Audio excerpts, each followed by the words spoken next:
정양숙 담임 목사님께서 귀한 하나님의 말씀을 전해주시겠습니다. 은혜의 시간 되시길 바랍니다.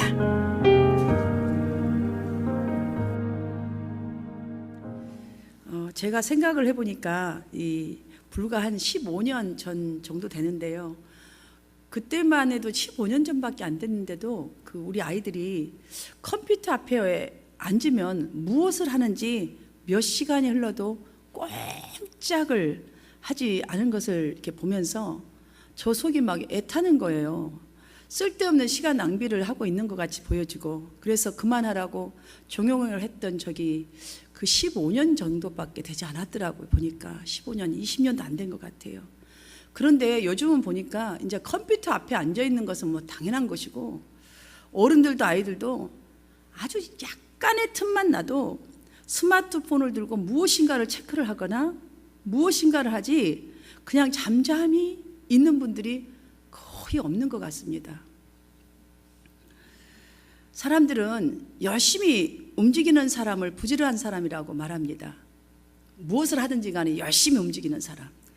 그러나 반대로 조금 조용히 있는 사람들은 게으른 사람이라고 또 생각을 하거나 말을 하지요. 그런데 오늘 본문을 보니까 잠언서에서는 우리가 말하는 이 게으름을 다르게 표현하고 있습니다. 저는 잠언서 26장 이 13절부터 16절까지의 말씀으로 게으름은 성령의 적이라는 제목으로 함께 말씀을 묵상해 보기를 원합니다. 왜냐하면 우리가 이렇게 모든 면에 보기에 부지런하고 열심히 움직이는 사람은 부지런한 사람이라 하는데, 겉으로 분주하다 해도 그 안에 분주한 목적을 잃어버리고 바쁜 자를 가리켜서 지금 잠언서에서는 게으른 자라고 하기 때문에 함께 깊이 한번 묵상해 본다면 우리의 영적인 면과 또한 일상생활에 큰 교훈이 될 줄 믿습니다. 사람들은 시간만 나면 이렇게 스마트폰을 들고 무엇인가를 열심히 하지만, 그렇다면 그만큼 어떤 열매를 누리고 있는 것일까요? 아니면 성도들은 교회를 열심히 나와서 예배를 드리고 기도도 열심히 하는데 그만큼 삶의 변화가 있는가? 나에게 어떤 감동이나 기쁨이 지금 나타나고 있는가? 라는 질문과도 같은 말씀이기 때문입니다. 다시 오지 않을 이 귀한 시간, 정말 여러분들이 이 귀한 시간을 지금 스마트폰을 가지고 보내든 예배 시간에 나와서 이 귀한 시간에 앉아 있어서 말씀을 듣든 그 속에 이렇게 보내고 있는데 그 속에 육적인 영적인 알맹이가 진짜로 있느냐는 말입니다. 이렇게 묻고 있지만 우리가 이렇게 묻고 있는 것은 진정으로 그 바쁜 속에 이 귀한 시간을 내는 그 속에 알맹이가 없다면 게으른 자라는 것입니다. 어떤 변화를 지금 이루지 못하고 어떤 기쁨을 누리지 못하고 있다면 그것은 게으른 자라고 지금 말씀하시는 것이죠. 왜냐하면 하나님은 매일 변화 없이 그냥 반복되어지는 듯 보이는 우리의 일상생활에 하나님 우리 각자에게 두고 계시는 새로운 일을 시작하시기 원하신다는 말씀과도 같습니다. 왜냐하면 우리가 바쁘게 지내는데 만약에 알맹이가 빠졌다면 지금 게으른 자여 라는 말씀과 함께 이 일상생활에 우리가 지금 이루고 있는 상태 속에서 무엇인가 하나님의 계획을 다시 이루시기 위해서 지금 뒤집어 엎으시기를 원하시는 거예요. 지금 이 말씀을 하시기 위해서 이 본문에서 이렇게 많은 것들을 비유하고 있습니다. 사랑하는 여러분, 진짜 우리가 분주하지만 어떤 목적이 없다면 지금 여러분은 분명한 목적을 잃어버린 채 바쁜 우리에게 지금 성령님은 무엇인가를 찾아서 열매 맺는 영적 축복을 누리게 하시기 위한 것임을 이 시간 여러분들이 귀를 열고 잘 들으시는 여러분 되시기를 바랍니다. 여러분들 저 한 가지 묻겠습니다. 어떤 것을 보고 여러분은 신앙생활을 잘하는 사람이라고 이렇게 말을 합니까?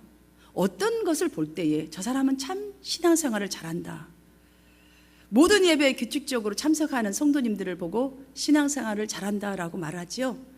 아니면 실질적으로 열심히 봉사하는 분들, 아니면 혹은 기도를 열심히 잘하는 성도들, 많이 하는 성도들, 사실적으로 여러분 이 모든 것들요, 신앙생활 잘한다 못한다 이런 말 별로 중요하지 않습니다. 별로 중요하지 않습니다, 여러분. 진짜로 중요한 것은 하나님께서 나의 모습을 어떻게 보느냐. 가장 중요합니다, 이것이. 사람들이 나를 신앙이 좋느냐 안 좋느냐 평가해준 그거는 아무것도 아니에요.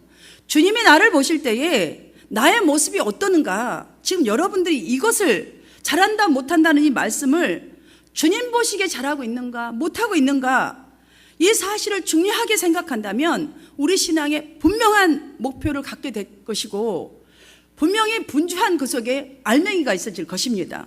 성령 충만을 회복하는데 부지런함을 더해가게 될 줄 믿습니다. 이에 대한 한 가지 제가 예수님을 예로 들겠습니다. 그래야 우리가 좀 굵직한 걸 들어야 여러분들이 정신이 바짝 차려지고 여러분 자신을 돌아보게 될 것이니까요. 예수님께서 제자들을 부르실 때에 여러분 한번 어떻게 부르셨는지 기억을 해보십시오. 성경 말씀 많이 배우고 들었지 않습니까? 제자들을 부르실 때에 얘야, 과거에 너 어떤 사람이었니? 물으셨습니까? 아니면 내일은 내 제자가 되려면 너 이렇게 한다? 어떻게 해야 하고 어떻게 했느냐? 앞으로 어떤 것을 해야 할 것이다? 구체적으로 말씀 한마디도 하신 게 없습니다. 그냥 간단하게 나를 따라오너라. 나를 따라오너라 했습니다. 여러분, 이 한 예만 보더라도 우리 신앙생활은요, 무엇인가를 해야 하는 것이 아니에요. 여러분들 신앙생활을 무엇인가 해야 한다기 때문에 이미 여기에 딱 스탁되어서 다른 걸 못하게 돼버린 거예요. 나를 따라오너라. 너무나 간단한 이치거든요. 사실 우리가 머리가 복잡해서 그렇지요. 분주한 생활 속에 알맹이가 없듯이 너무나 바쁘게 열심히 하긴 하는데요, 알맹이가 빠져 있다는 것이, 나를 따라오너라 이 한 속에 어떤 의미가 있는 것인지를 여러분이 안다면 여러분의 생활은 분명히 달라질 수 있습니다. 매일 일상에서 그저 앞서 걸어가신 예수를 따라가는 것이 바로 신앙생활입니다. 쉽게 말하면 나를 따라오너라. 예수님께서 걸어가신 그 길 그냥 그대로 따라가면 되는 거예요. 간단합니다, 사실은.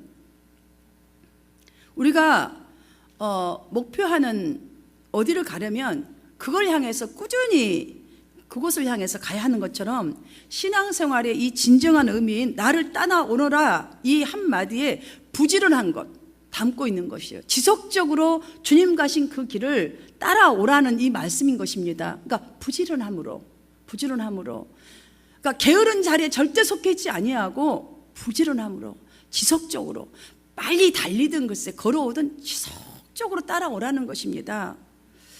우리를 부르신 목적, 우리가 이것을 영으로 깨닫는다면 지금 여러분들은요, 나를 따르라는 그 말씀에 순종해서 나오신 거예요. 그런데 다른 분들은요, 지금 따르라는 말씀이 없는 거예요. 빠져버린 거예요, 목적이. 그러다 보니까 자기가 원하는 곳을 향하여 지금 간 것입니다. 사랑하는 여러분, 사실 우리가 이 사실을 깨닫게 되면 초대교회 교인들을 한번 생각해 보십시오. 그들은 모이면 찬송했습니다. 모이면 예배했고 모이면 교제가 풍성했습니다. 또한 흩어지면 도움이 필요한 자들을 찾아서 그들이 가진 것들을 나누었습니다. 대중이 싫어하고 정말 만나기 꺼려하는 사람들과 함께 먹고 마시고 그들과 함께 주었습니다. 이 삶이 누구의 삶이었습니까? 사랑도 나누었습니다. 바로 예수님 삶 아니었습니까? 그들이 나를 따라오라는 이 사실을 깨달은 것 같습니다. 그러다 보니까 그저 예수님 공생애 동안에 보여주셨던 그 모습과 그냥 다를 바 없이 그렇게 그대로 따라서 한 것이에요. 우리 카피 잘하잖아요. 한국 분들 카피는 막 오리지널 같이 잘하잖아요. 너무나 우리는 지혜롭고 사실 잘 카피도 잘합니다. 근데 왜 예수님을 이렇게 카피하기가 어려울까요?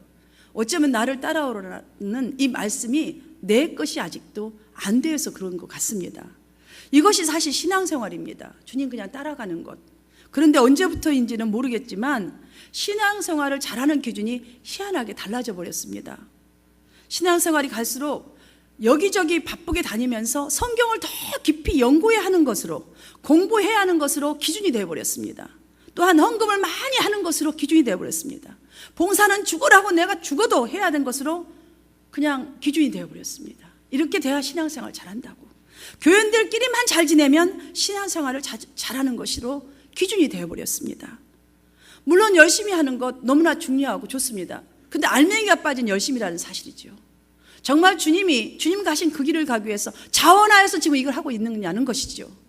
자원하지 아니하고 이걸 막 억지로라도 어떻게 해야 되는 거예요. 그리고 남들보다 조금 더 뭔가를 어필해야 되잖아요. 이게 기준이 되어버렸어요. 겉으로야 너무나 잘하고 있는 것입니다. 그러나 그 열심에 진정한 알맹이가 있느냐는 것입니다. 나를 따라오시라 하신 예수님, 그 그리스도가 빠졌지 않냐는 말씀입니다. 그리스도가 있는가? 그리스도 사랑이 있는가? 내가 십자가를 져준 그것이 있는가? 복음이 살아있는가? 그 속에 우리의 생각 안에 신앙생활이 무엇인가를 지키는 것, 아니면 해야 하는 것이 전부라면 우리는 성경에 나오는 그 당시 예수님 당시의 율법주의자나 다를 바가 하나도 없습니다. 본문 내용을 오늘 잘 보시면 여러분, 그들의 신앙에 하나님이 빠져버린 것입니다. 그래서 핑계와 이유가 지속적으로 지금 기록되어 있습니다. 핑계와 이유가. 왜냐하면 주님이 사라져버렸어요. 알맹이가 빠져버린 신앙생활이었기 때문에 항상 핑계가 많습니다. 항상 이유가 많죠. 정말 그 당시 사람들이나 뭐 요즘 교인들도 마찬가지입니다. 사실 교인들은요, 세상 사람들보다 정말 바쁩니다. 세상 일 플러스 예배와 봉사. 그래서 핑계도 어쩌면 이유도 많을 수도 있습니다. 왜냐하면 예전엔 내 이익을 위해서 그냥 간단하게 살았는데 이제 내가 예수처럼 세상과 구원을 위해서 희생해야 하고 사랑하는 것이 마땅하다는 것을 알고 나니까 부지런히 해야 하는데 쉽지가 않은 거예요. 그러니 그 사이에 뭔가 좀 빠져 있으니까 이유와 핑계를 대하는 것이지요. 자, 주님이 이유가 되고 주님이 핑계가 다 돼버려서 그걸 따라가야 되는데 우리는 주님은 빠져버리고 알기는 알기 때문에 해야 하니까 부지런히 해야 하는데 못하니까 이유를 대야 돼요. 여러분, 제가 쉽게 정말 이 핑계대지 아니하고 쉽게 할 수 있는 분명한 이유가 있다는 사실을 여러분들에게 성경을 토대로 말씀을 해드리겠습니다. 우리 혼자 발버둥 칠 필요가 사실 없습니다. 왜냐하면 세상 끝날까지 주님께서 내가 너희와 항상 함께 있으리라 하셨습니다. 이렇게 네가 무엇을 하되 명령을 했지만 내가 세상 끝날까지 너희와 항상 함께 하리라. 이걸만 믿고 나면요, 그냥 하는 거예요. 그냥 해버리면 간단해요. 이유 될 필요가 없다는 것이죠. 매일 매 순간 나를 따라오너라 라는 이 음성을 듣고 그냥 인생을 걸어간다면, 신앙생활을 그렇게 간다면 우리 지금까지 의식 속에 침투해 있던 강박관념을 따라서 신앙생활을 할 때가 많았지만 여러분, 그랬기 때문에 우리가 항상 평안이 없는 거예요. 은혜를 받음에도 불구하고 평안이 잠깐 있다가 사라져버리는 거예요. 매사가 결과는 피곤함을 쌓여버린 거예요. 그러니까 생각에 여유도 없는 거예요. 그러니까 조그만 일에도 예민해지는 거예요. 왜냐하면 그냥 의식 속에 침투해 있는 이 강박관념을 사용해버리기 때문입니다. 강박관념이 뭐죠? 강박사고와 같은 뜻으로 여러분 보아야 합니다. 강박사고. 여러분, 강박사고에 대한 것을 한번 인터넷에 가서 쳐보십시오. 뭐라고 설명이 되어 있는지. 강박사고. 어떤 생각, 관념, 충동이 자기 의지와 관계없이 계속적으로 떠오르는 걸 말하는 거예요. 해야 할 일. 여러분, 특별히 성도들은요, 지속적으로 떠오르는 생각을, 좋지 않은 생각들, 이런 것들을 머리에서 지우려고 사실 애를 씁니다. 물론 노력하면 편안함은 제공하지만 그 제공이 일시적인 것이지 절대로 완벽하게 해결되지 않습니다. 이 사실을 분명히 우리가 알아야 합니다. 그래야 우리가 주님의 내 믿음 안에 주님이 꼭 있어야 함을, 함께 해야 함을, 이것이 내 의식 속에 자꾸자꾸 있어야 함을 여러분 추구하게 될 줄 믿습니다. 이러한 신자가 되지 않도록 지금 하기 위해서 솔로몬 잠언을 통해서 오늘 본문은 건전한 삶의 양식을 역설적으로 지금 강조하고 있는 것입니다. 우리에게. 또한 로마서 12장 11절에 보면 부지런하여 게으르지 말고 열심을 품고 주를 섬기라 라고 했습니다.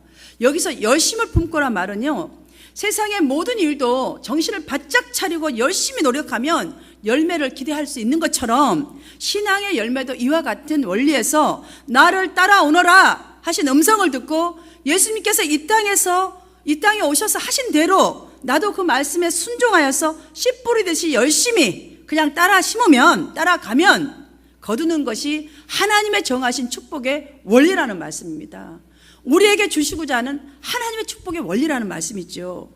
본문은 게으른 사람의 실상이 얼마나 심각한지 대해서 몇 가지 이 표현으로 지금 소개하고 있습니다.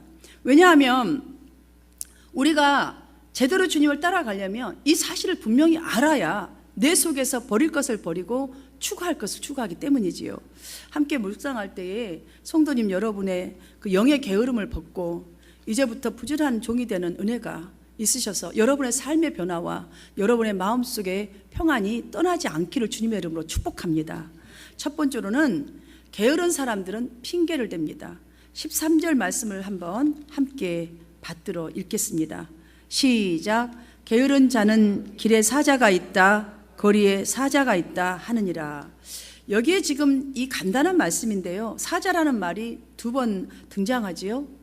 원어에 가서 보면 이 두 사자가 각각 다르게 해석이 되어 있습니다. 앞에 사자는 일반적인 의미의 사자입니다. 그러니까 우리가 일반적인 아주 작은 핑계를 대는 것을 말하는 것이고요, 뒤에 사자는 포악한 사자입니다. 자, 핑계를 대면 될수록 점점 저 핑계는 아주 기름에 이 바르시 뻘어바듯이 쫙 나오는 것을 지금 말하고 있는 것이지요. 게으른 사람은 신앙생활에 열심을 내지 못하는 것에 대한 변명을 길에 사자가 돌아다니는데 아주 포악한 사자가 누구고 있다고 이렇게 핑계를 댄다는 말인데요, 이 비유는 자신이 예를 들어서 교회를 못 온단 말이죠. 그러면 대부분 남 핑계로 합리화시킨다거나 아니면 조금밖에 안 피곤한데 지금 연속극 보는 시간이라서 그건데도 불구하고 지금 몸이 너무 많이 아파서 못 왔다고 이렇게 핑계를 댄다는 거죠. 그러니까 포악한 사자가 딱 있는 거잖아요. 자, 혹은 교회를 딱 가려고 내가 오늘 딱 정해놨는데 갑자기 급한 일이 터져서 안 터졌어요. 지금 그 시간 어차피 못해요. 내일 아침에 해야 될 일이지. 그런데 급한 일이 생겨서 일단 이제 속상한 일이 생겼다는 거죠. 못 온다고 끝도 없는 다양한 핑계를 댄다는 말입니다. 처음에는 사실 핑계를 댈 때에 이유를 말할 때에 어떻게 말을 해야 하나 처음에는 고민을 하게 됩니다. 진짜 어떻게 말하지? 가슴도 막 떨려요. 이거 이러다 걸리면 어떡하지? 막 이러면서. 그런데 나중에는요, 하면 할수록 고민하지 않고 술술 핑계가 나오는데 우리가 기억해야 할 것이 있습니다. 그 결과가 엄청나게 무섭습니다. 그 결과가. 지금은 아무 생각 없이 여러분들이 그 핑계를 대고 있는지 모르겠으나 그 결과를 지금 말씀하고 있는 것이에요. 주님으로부터 이 게으른 자여, 책망받은 이 게으른 성도로 전락하기 때문에 신앙생활에 열심을 내려면 육신의 일을 핑계대지 말라라는 말씀입니다. 아멘입니까? 이 역설적인 비유로 우리에게 주고자 하는 교훈은 구실이 될 만한 핑계를 버리고 열심을 내어야 한다는 말씀입니다. 사랑하는 성도 여러분, 나를 따라오너라 이 주님의 초청에 절대로 주저하지 마십시오. 다른 건 다 버리더라도 이 말씀 꼭 들으십시오. 날마다 생활 속에서 들려오는 이 초청에 절대로 핑계를 대지 마시기를 바랍니다. 그때 여러분 자신에게 들려온다면 여러분 자신을 바로 부인하십시오. 그리고 하나님을 의지하시길 바랍니다. 이것이 게으른 마음을 닫아버리고 믿음의 용기를 열어서 여러분이 그 무기를 사용하셔서 여러분의 삶에, 여러분의 중심에 평화를 누리고 기쁨을 누리게 되는 길입니다. 이런 여러분 되시기를 주님의 이름으로 축복합니다. 두 번째로는 게으른 사람은 나태합니다. 나태. 14절에 보면 문짝이 돌적이를 따라서 도는 것 같이 게으른 자는 침상에서 도느니라 라고 합니다. 여러분, 돌적이가 무엇입니까? 문짝을 문설주에 이렇게 달아서 여닫잖아요. 거기에 쓰는 위아래에 그 붙어 있는 두 개의 그 쇠붙이죠. 쇠붙이가 양쪽에 달려서 문 가구하고 문 짜구하고 있을 때 이렇게 움직이고 닫고 이렇게 되어 있잖아요. 여러분, 이것인데요. 그러면 침상은 어떤 곳입니까? 침상, 침대, 침상, 잠자는 침상 어떤 곳이에요? 여러분, 모든 활동을 중지하고 편안하게 쉬는 곳이잖아요. 근데 여기를 떠나기 싫어하는 거예요. 떠나야 할 시간인데 안 떠나는 거예요. 이리 됐어, 저리 됐어, 절대 안 떠나는 거예요. 자, 문도 열고 딱 나가야 되는데 계속 닫았다 열었다 들락날락 안 떠나는 거예요. 거기서 지금 이거 말하는 거예요. 자, 15절에도 보시면 게으른 자는 그 손을 그릇에 넣고도 입으로 올리기를 괴로워한다고 말씀하고 있습니다. 여러분, 이 모든 것이 지금 게으른 자의 비유입니다. 우리의 일상생활에는 항상 예기치 못한 어려움이 사실 있습니다. 거리에 사자가 정말 떡하니 가로막고 있는 것처럼 주님을 향한 우리의 열심을 딱 막는 장애가 물론 있습니다. 우리 우리 일상생활이 사실 침상에서 정말 쉬고 싶을 만큼, 그리고 숟가락으로 밥을 떴지만 밥을 입으로 올리기도 힘들 만큼 피곤할 때도 많습니다. 정말 스트레스도 많고 여러 가지 일들로 지칠 때도 많습니다. 물론 그렇습니다. 그러나 우리의 신앙, 하나님의 유업을 받고 그 은혜를 받고 여러분이 누리고 평안을 얻으려면, 성장하려면, 하늘 유업을 받는 축복을 누리려면, 우리의 인생이 이렇게 되기 위해서는 여러분 스스로가 꼭 해야 될 것이 있다는 말입니다. 돌적이와 같은 여러분 욕심에 붙어있는 그 자리를 떠나야 한다는 것이에요. 지금 붙어가지고요, 축복받는 길을 못 가게 하고 자꾸 게으른 자에 속했는 거예요. 세상 쪽에 있는 사람을 속해버린다는 것이에요. 지쳐서 잠시 쉬어야지, 평안함을 원했던 그 침상, 영적인 쉼의 그 침상, 영적인 침체를 주는 그 침상을 떠나야 한다는 것이에요. 여러분, 영적인 침체 속에 분명히 있습니다. 게으른 자들은. 지금 예배에 왜 못 옵니까? 거기 못 떠나서 그러는 거예요. 무엇인가 저기에 실만한 것이 있다라는 거예요. 지금 무엇인가 저쪽에 포커스한 게 있다는 것이, 떠나라는 것이에요. 떠나라는 것이에요. 에베소 4장 22절에 바울은 너희는 유혹의 욕심을 따라 썩어져 가는 구습을 따르는 옛사람을 벗어버리고 오직 너희의 심령을 새롭게 함으로 하나님을 따라 의와 진리의 거룩함으로 진심을 받은 새 사람을 입으라 라고 말씀하고 있습니다. 그도 또한 옛사람을 완벽하게 버렸지 않습니까? 그렇기 때문에 담대하게 선포할 수 있었던 것입니다. 왜냐? 이것이 살 길이기 때문이죠. 주 안에 있는 우리에게는요, 못할 것이 사실 없습니다. 빌립보서 4장 13절 말씀 여러분 잘 아시잖아요. 한번 외워볼까요? 시작. 내게 능력 주시는 자 안에서 내가 모든 일을 할 수 있느니라. 사랑하는 여러분, 나를 따라오너라 하신 이 주님은요, 부르실 때에 세상 끝날까지 함께 해줄게 라는 이 약속 또한 거기에 있습니다. 내게 능력 주시는 주님 안에서 내가 다 할 수 있도록 하나님은 그렇게 우리를 택하시고 그렇게 부르셨다는 이 사실 속에 여러분, 우리가 그 길을 가지 못하도록 방해했던 것들이 바로 핑계와 게으름이라는 사실이에요. 핑계와 게으름, 이것이 바로 옛사람임을 영어로 깨닫는 은혜가 있으시기를 바랍니다. 게으른 자는 그 손을 입으로 올리기를 괴로워하느니라 라고 하지 않습니까? 무슨 말씀입니까 여러분? 피곤해도 우리가 그랬다 할지라도 지금 피곤을 이기고 지금 이 자리에, 예배 자리에 나와왔습니다. 지금 목회자가 열심으로 준비한 완전한 영양식의 하나님 말씀의 밥상 앞에 지금 여러분은 그 앞에 와 앉아 있는데요, 지금 이걸 받아서 입에다 넣으면, 먹기만 하면 먹으면 되는데 지금 왔기는 왔는데 안 먹는다는 거예요. 참말로 그런 성도 있습니다.